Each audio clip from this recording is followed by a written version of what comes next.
Adam diyer onu unut. Ondan sana hayır gelme. Özünü söyünün savaş, emma kalbim ruhsat verme. Gönlümden yollum bir gülü,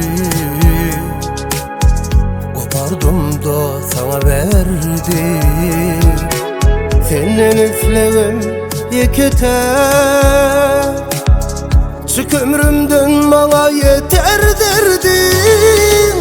Yadadım bu sevdadan, derdim çoğdur deryadan. Mümkün olsaydı eğer kaçardım bu dünyadan. Yadadım bu dünyadan, derdim çoğdur deryadan. Mümkün olsaydı eğer kaçardım bu dünyadan.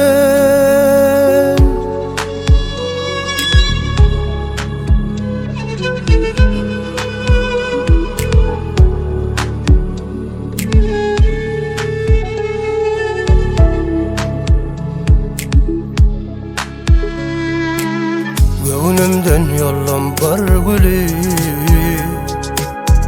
kopardım da sana verdim. Senin üflevim yeter, çık ömrümden bana yeter derdim.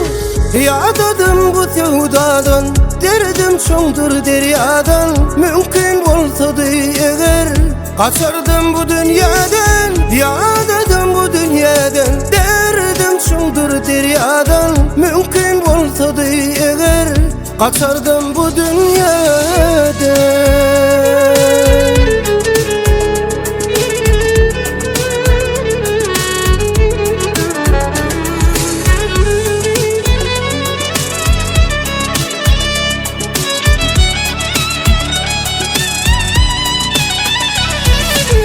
Yadadım bu sevdadan, derdim çoğdur deryadan. Mümkün olsaydı eğer kaçardım bu dünyadan.